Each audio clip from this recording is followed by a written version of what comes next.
Hi everybody, welcome to the Bangarang Backyard. Today what I plan to work on is some leash skills with my dog Rufio.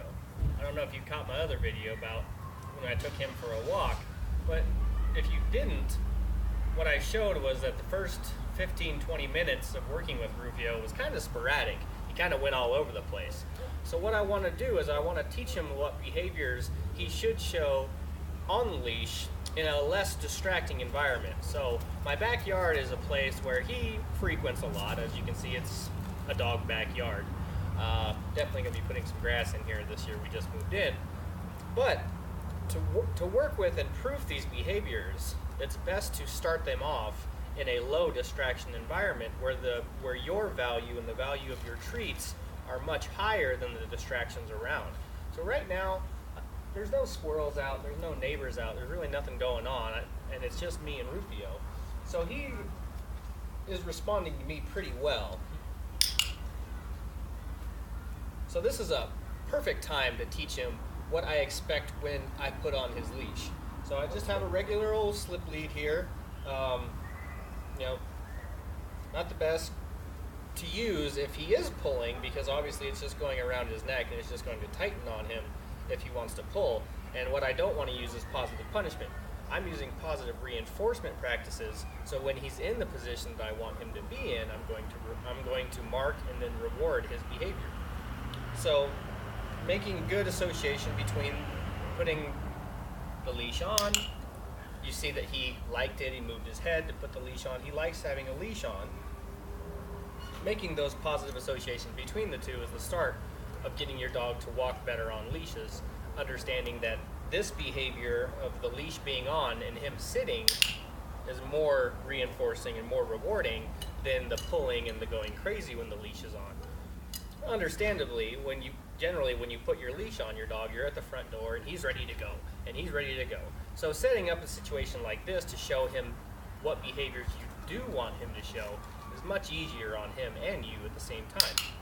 So if we're looking to walk our dog, there's 3 different ways to walk your dog. There's walking for him, there's walking for you, and then there's walking as exercises for maybe the both of us. So if I'm walking for me, I want to go out and see things. I want to go interact with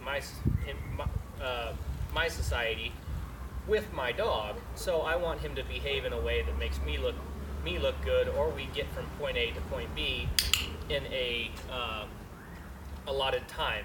Walking for him usually consists of him interacting with his society and his environment, which means sniffing and going wherever he feels like he wants to go. Then obviously there's the third one is walking for exercise. So if we're wanting to walk for exercise, we just need to walk. We don't need to walk to a place or with intention. We just need to walk to burn the calories. And that's where a lot of people want to walk with their dogs. So obviously you can just come out in your backyard and fulfill those needs.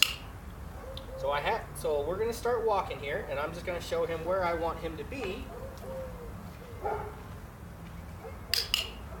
And I'm going to reinforce and reward when he's in this area. I walk with my dogs on my right-hand side because I also skateboard, and I want them.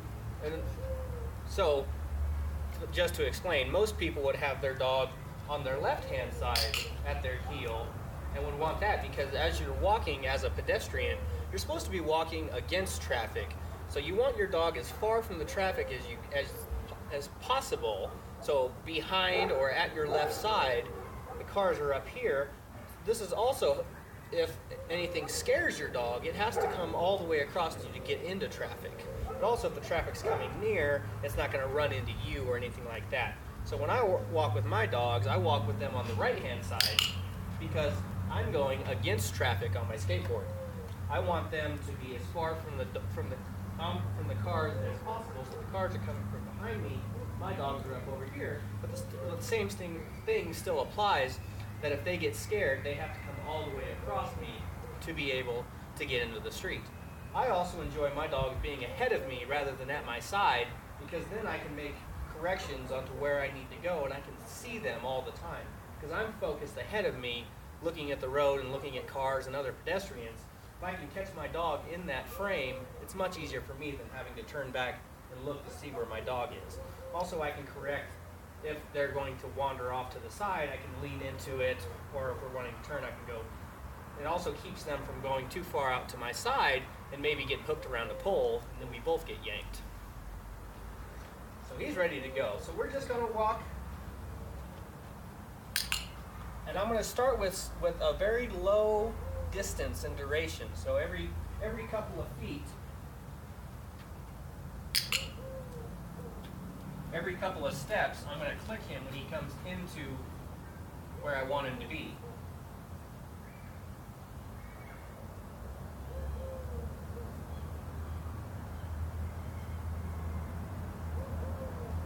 If he doesn't come to where I want him to be, then I can put him to where I want him to be. So this is setting up a situation where my dog is going to be successful rather than going out into the world where he's most likely not going to be successful, and we're going to spend all of our time trying to get our dog to listen to us and to do what we want.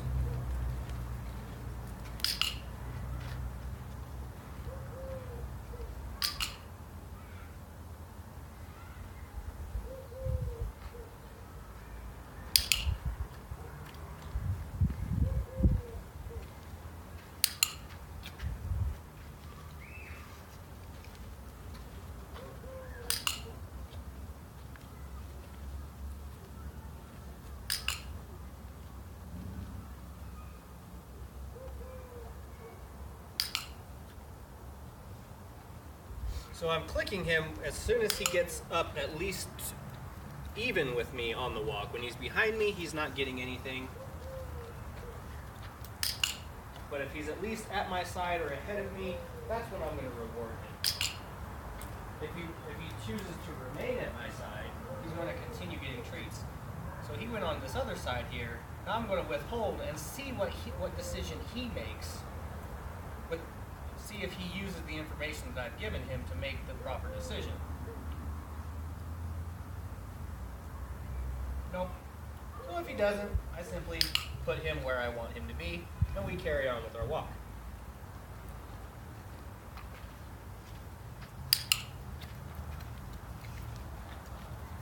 So this is a nice, easy way to teach your dog to be where you want him to be in walks.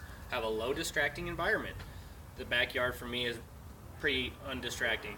Obviously, if I went inside, it would be even less distracting because I wouldn't have to worry about cars going by or birds or squirrels or stuff like that.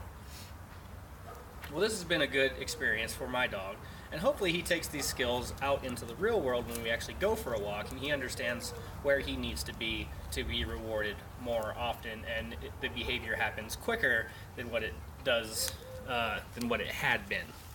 Well, thank you very much for joining me.